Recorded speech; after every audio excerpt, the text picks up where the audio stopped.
Good morning, or actually, it's 5 p.m. Hello, good night. Good time to get off of work. So, this has been a topic that's been on my mind a lot. I have been in the middle of moving. I just moved from Oakland back to Oregon, and I gotta move into my tiny house. So, I have just been like pretty much on the brink of it. And Asher and Fora have just been both just dealing with very specific issues that have really been testing my kind of like boundaries as a leader. And so I wanted to spend a little bit just talking about perfectionism and how I think it's actually made me a terrible leader and how I'm aiming to fix it moving forward. So, Fora is the natural disaster startup that I'm CTO and co founder of. We have been building a tool for HOAs since March, but we just kind of switched to serving individuals and helping them do their home assessments personally like 2 weeks ago, 3 weeks ago, maybe at this point. And so we've just really been pushing out the beta tool, getting a lot of feedback, building our roadmap, figuring out like, okay, like what even is this? And so today was our second round. We're in build space. We're also talking to Techstar Seattle Accelerator, and it's just been a very big test of something that I've been struggling with for a long time, which is perfectionism. And so I will kind of show you why my day kind of spiraled out. But so the previous CEO of Reddit tweeted about our product and about our beta, and we pretty much like calculated all the numbers, and our beta tool so far has gotten 90,000 impressions, and we've gotten over 50 pieces of feedback, and we've gotten, I would probably say, like hundreds of people using it, or hundreds of times that it's been used, probably the same person multiple different times. But it has just been really overwhelming and really great. I think partially because wildfires are actively happening and people are thinking about Maui and they're thinking about those other wildfires going on right now. So it's been a really interesting time for us to be building in the space. And so we told Techstars we would send them over a demo. We were supposed to launch something for build space. And so I basically spent yesterday and today just iterating on that feedback and adding it. And our tool prior to this was not good. Or not that it wasn't good, but it was just like not it wasn't like what I wanted it to be. And so I basically like changed the little settings and stuff, like as you just saw, like it's still really in beta, and it's like I'm struggling to walk the line in between perfect high fidelity product that gets investor attention and iterable prototype that actually can go to market. And so as you'll see, like now you can basically like look at photos, and you can use this little slider thing instead of the switch, because people were like, we don't really like the switch component, and now we moved it to this bar. And so you'll also notice there's a UX queue, because we experienced a lot of people who were like, hey, like I didn't think this could swipe. So we added these little like circles that pop up and then disappear when someone scrolls through, so they know that there's directional cues. But I did a bunch of work, pretty much probably like wrote 1,000 lines of code in the past 2 days, and Valkyrie, who's my amazing co-founder, messaged me and she's like, should I send it? Should we like send it to Buildspace? Should we send it to Techstars? And I was just like, I just had this moment, and I've been having this moment a lot, and I want to kind of give context here, and then I want to hop into my PowerPoint, because I'm going to go to get Chinese food with my family, and I love my family, so I really want to go get Chinese food. But pretty much I was just like looking at this, and I was like, I hate it. I hate that this tool doesn't mimic the vibe of the rest of it. I actually don't like that this is orange. I want this to be white, and I want the rest of this to be gradient. For some reason, I don't like this footer bar. I don't like the font. I was just like really struggling and kind of just like spiraling out and just feeling the absolute like need to have it perfect. And also like these little high risk indicators, I think these are super helpful, but I was like, I hate the way these look. I hate the way this looks. I don't like it. So I've just was like struggling so much, but for a piece of software that was built 2 weeks ago, like it's not that bad.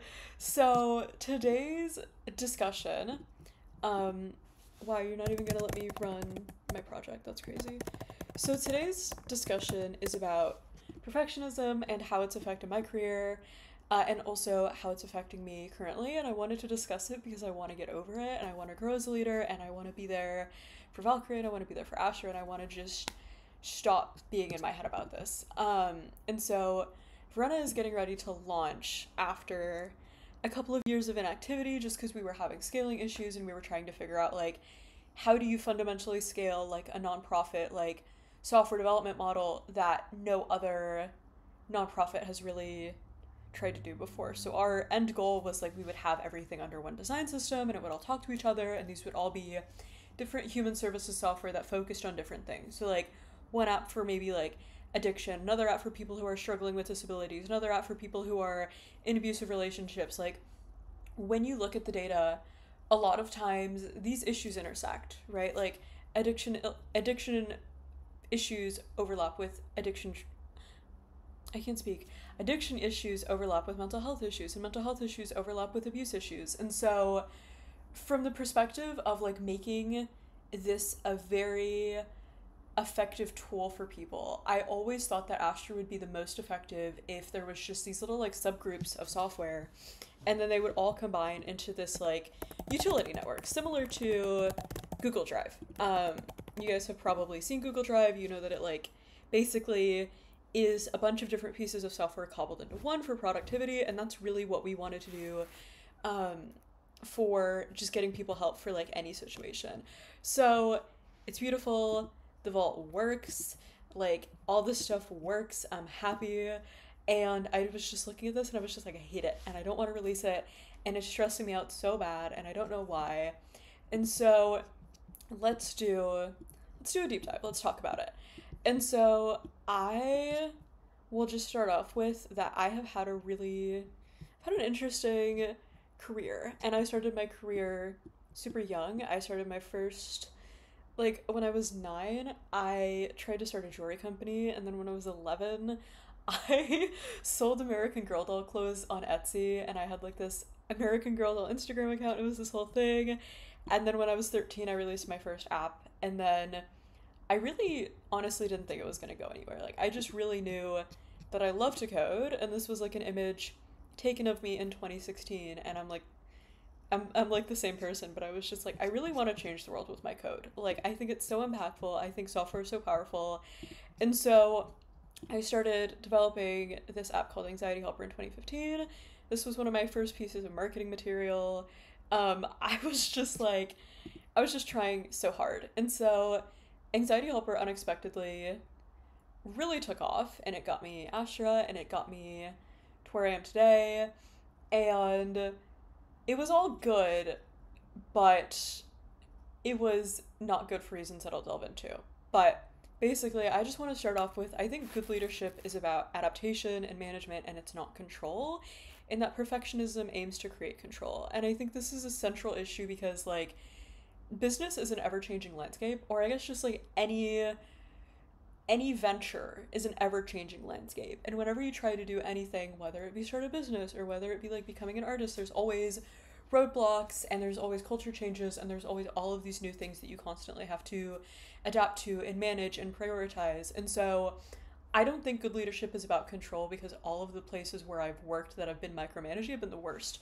So I'm a person where I'm like I'm very much like autonomy, like stay in flux, like always reinvent yourself, like self-cannibalize if you have to, so on and so forth. And so I wanted to also say that like perfectionism is super interwoven with burnout. Like obviously anybody who's a perfectionist probably knows it. And it's just not fair to hold yourself to, and it's also not fair to hold others to, because humans innately just make mistakes, like, a lot. Like, that's just part of being human and part of growth. And so I think it sets you up for failure, not only in yourself and in your work expectations, but in your expectations of others. And I know that there have been a lot of successful bosses who push people to the limit, and they're very perfectionist. But I would also say that those leaders are edge cases, and they probably have other waves that are holding them up besides the fact that they have a very high turnover rate, right? Like micromanagement, all of these issues, like microaggressions, like it just leads to so many problems, like actually working with the team. And I think it's really hard because a lot of corporate magic is based on perfectionism, right? So like you go to the Apple site or you go to the Samsung site and you expect to see no typos. You expect to see something beautiful and something very creative. You expect to see something that you've really like never seen before. And I feel like a lot of the magic that comes with tech just comes from the fact that people are so black boxed in and they don't necessarily know what goes into making an app, and they don't know what goes into making a code base or what goes into QA testing, into all of these things. And so it's always super hard to divide perfectionism from like the corporate magic that really makes you stand out and that really takes you to the next level as a venture, because it is based on perfectionism, right? And so I wanted to kind of delve into like why I was super stressed. So I mentioned a little bit like I built this app, and it put me in the mental health advocacy space when I was really young. I think I was 15 when I did my TED Talk, and I just had, it was just a very interesting time in my life where I went from basically being miserable growing up. Like I tried to kill myself like a ton. And then I went from being miserable to being one of the most like sought after mental health advocates probably in the course of 2 weeks. And it was terrifying and it was terrible and it was very lonely, and it was a phenomenon that was also happening to a couple of other young people, but like the idea of youth activism wasn't really something that was like well charted out. Like if you were a youth activist and you were like, this was when like March for Our Lives was getting started, and also when like Sunset Movement was getting started. And so there was like really this wave of like Trump just got elected, youth activism, kids are coming to save us. And so what that gave to me is like I would go and give these talks, and I would go and talk about like my suicide attempts, and I would talk about like my app development, and people would come up to me and they're like, you have to save the world. Like, it's up to you. Like, you are like the future, and you are gonna like fix all of this stuff. And I just remember being like 15 and being like, I can like barely get out of bed. Like, I can like barely function as a human being. And these people want me to like tell them how to deal with like a rape or like tell them how to not kill themselves. And it was just a lot of responsibility and a lot of pressure. And in hindsight, I wish I didn't put myself into that situation. But hindsight is 2020, and here we are. And so that basically kind of resulted in this feeling of like everything is so scary and high stakes, and like I'm 15 and like people are using my apps to like not commit suicide, and it's freaking me out. And I would like get these messages, and it's like, this team needs you. Like, I cannot hold this team together. This was my head of strategy, Fuzon, talking to me, I think like when we were doing the COVID Isolated Not Alone project, and we were trying to land a $500,000 grant or a $500,000 donation for Astra, which was the biggest.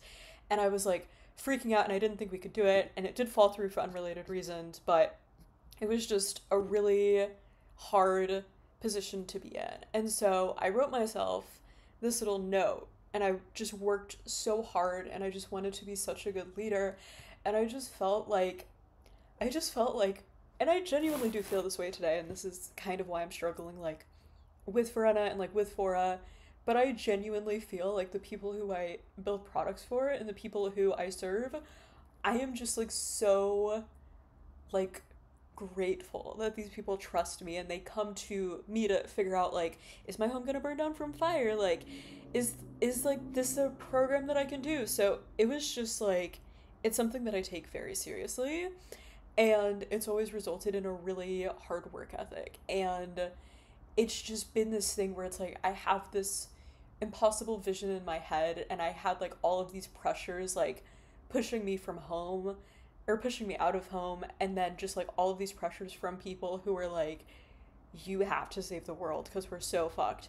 And so I was literally like, I think I was 16 at this time. I was just like applying to Y Combinator. I was working so much. I was flying around doing public speaking gigs, and when I wasn't doing public speaking gigs, I was running like a 15-person volunteer team at 16. Like, it was so not good for me and not good for my mental health. Um, and it kind of put me in this place where I was just so scared to make any move going forward because I felt like this entire like thing that was my life was just about to blow up right in front of me again. Because like when I did work on Anxiety Helper, it was just like I was just a regular girl from a really fucked up home. And then boom, Anxiety Helper, and it's like just this pretty much like not a good enough reason to use the word Fukushima, but it Fukushimaed my life. And I think I was subconsciously just so scared that if I didn't make it perfect and if I didn't stick the landing, that it would do the opposite and that everybody would be like, Amanda's a fraud, Amanda doesn't know what she's talking about, Amanda hates us. And it just resulted in this really bad burnout, like for the team and for Astra. And then also we realized like the way that we were developing apps was sustainable, like was not sustainable. And a lot of our code bases were like my native code bases when I was 13, and they were not scalable and they were not good. And so we basically had to like put pretty much all of these company operations on pause for like 2 years as I basically designed and built an entire design system, like programmed it like pretty much by myself in a new programming language that I hadn't learned. And so now we're coming back, we're starting to get more public. We just released our first Gen 2.0 thing, which is what we're using to refer to as our new design system. We just released it a couple of weeks ago. If the image would like to load, there we go. But this is basically a resource database for people who are facing really tough situations like homelessness, like addiction, like having a family member being killed. And it's meant to give them like digital resources that they can access without having to actually like go into like a specific place. So now that Astra is like starting to get public again and I'm starting to freak out a little bit, and now that Fora is really taking off, I'm just like, oh my god, this is so scary. And I feel like also something is like, I came into the tech industry like when I was like 10 and I was a programmer and I loved Mark Zuckerberg and I loved seeing like what was happening in the tech industry and I loved watching like all of this like, you know, Occupy Wall Street, like Anonymous, like coming up. Like I just felt like technology was going to do so much for the world, and to see how it actually manifested was just a giant disappointment to me. And to give Mark Zuckerberg credit, I used to hate him a lot more, and in hindsight, as someone who kind of went through the same thing of like I was very unprepared to do this and I did, like I feel more forgiving in a sense, because I think Meta is an example of the fact that like we really didn't know what a tech company could be. Like we didn't know the limits, we didn't know what would be dangerous, we didn't know the high scale impact that it would have. And so in hindsight, I'm less passionate about my anti-meta, anti-big tech activism. But at the time, I was just like, oh my god, all of these other people who are super rich and who are super like well funded and who have a lot of connections and who are honestly like men who do not have autism, well, allegedly men who do not have autism. Sorry, Bill Gates. When like I am a girl who has autism and I don't have any family money and like I don't even like have one parent. Like, or to rephrase that, like I don't have like a relationship with like half of my parents. And so I just felt like so pressured that I had to be like the opposite, and like I had to be like the perfect anti-meta, or like I had to be like the perfect like charity. And so it just really crushed me. And I think one of the things that I wish someone taught me was that mistakes are fixable. Pretty much just that. And that like when you are chasing perfectionism, you're chasing an end that will never come, and control that will never be yours.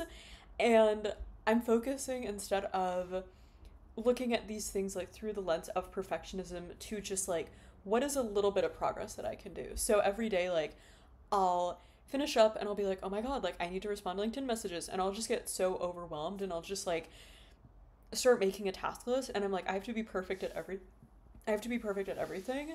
But instead I've kind of changed it from like, okay, like I just have to respond, and if my response doesn't land, then that's okay. And I just have to apply, and if my application doesn't land, then that's okay. And so I've been switching myself from like, this has to be perfect, to like, this just needs to show that you're moving forward. And so one of the experiments that like I've been doing with that, wow, one of the experiments that like I've been doing, why can I not spell my own company's website? There we go. So one of the experiments that I've been doing is just like writing these like monthly telemetries and posting them on Astra's main site so that I can hold myself accountable, and so that also people can see that like there is progress being made, and to kind of like pull back that magic from the curtain. And so that has been something where I'm like, okay, like I have to send this out at the end of the month, therefore progress, not perfection. But in moments like these where I see pieces of software that I think have so much potential and that really have so much like good that they can do in the world, I just get so floored because I'm like, am I even the person to do this? Even though I've literally been programming since I was 10 and I'm 21 and I've been like a designer and a tech lead and like all of these things, and I'm just like, oh my god. So yeah, I don't really have a good, I don't know, I don't really have like a good antidote to this besides like just focus on moving forward and stop trying to be perfect and stop trying to just like hold yourself to that, because if you don't constantly make progress and you only wait until things are perfect, you will just like, first and foremost, you'll end up missing your shot. You're going to end up like setting unrealistic expectations for other people, and then you're just going to dig yourself into a hole of like everything has to be perfect at all times, when other people aren't expecting perfection from you. They're just expecting that you try and you do your best, right? And so that's something that I'm trying to remind myself of, and that's something that I'm thinking about a lot, and it's kind of helpful, kind of not helpful, but like that's part of the leadership journey. And even though I see these words on a screen and I'm not necessarily believing them, this channel also is like an exercise in me trying to just focus on progress. And so you'll notice that I'll do usually one take shot videos, I'll just make like really quick PowerPoints, I just will like pull up stuff on my computer and screen share.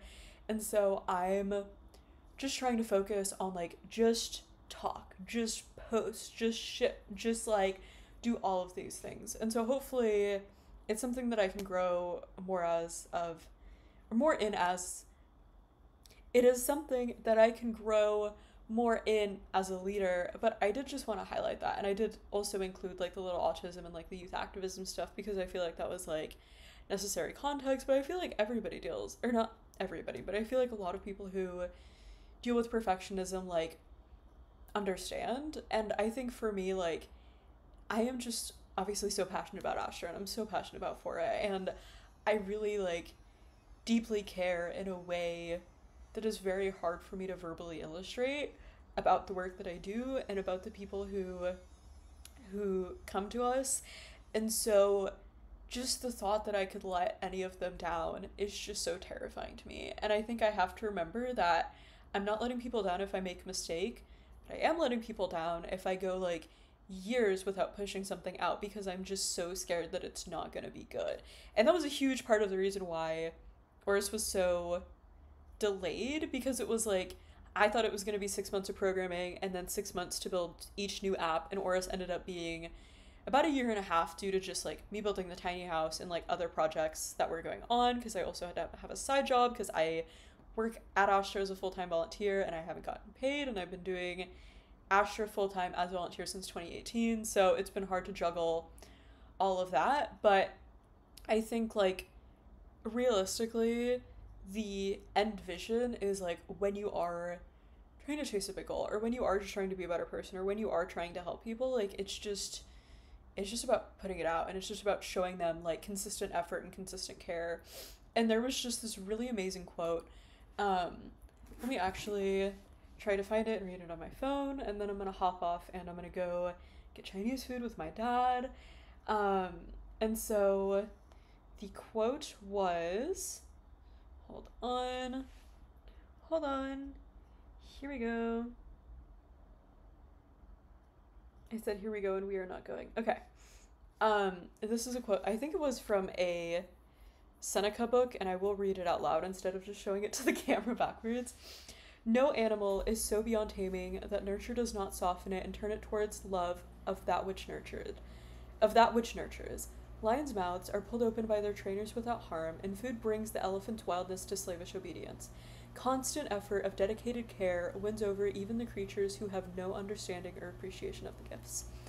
And so I'm just trying to focus on it as like, instead of showing my love for people and instead of showing my dedication and just my like passion and just my vision for what the internet could be, instead of like trying to show that like through slow perfection, it should just be a constant like, it should just be a constant illustration of I'm here, I'm trying, I'm showing up, I'm not good at this, but I'm trying to be good at this. And so that's what this channel's about, that's what For in the Beta is about, that's what our little telemetry updates are about.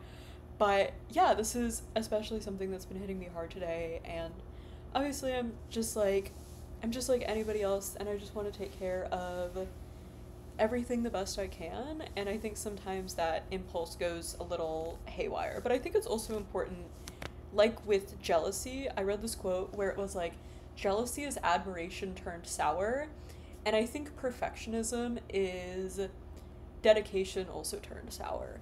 And so I think like that's how I'm trying to view it, as like, it is proof of my dedication, and it is proof that I care, and it is proof that I will fix mistakes that I will come into contact with. But yeah, it's just been hard, and it's just been something that I've really had to confront now more than ever. And it's really interesting because I thought the further in my career that I would go, the more I would struggle with like learning new programming languages, or like upgrading my programming skills, or upgrading my design skills.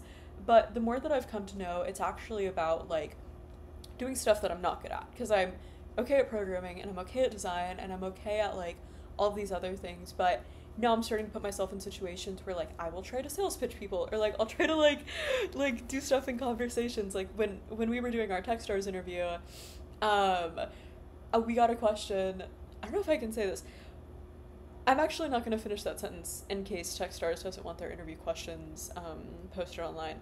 But basically, it was a question about something relating to a piece of our software, and I was like, well, like, this is how that works, but that's not the overall value of how that piece of software functions. And like, it also can act like as a referral system, and we're also going to white label the assessment, and we're going to do all these other things. So I've been working on learning the unconscious things that people are asking when they're asking questions.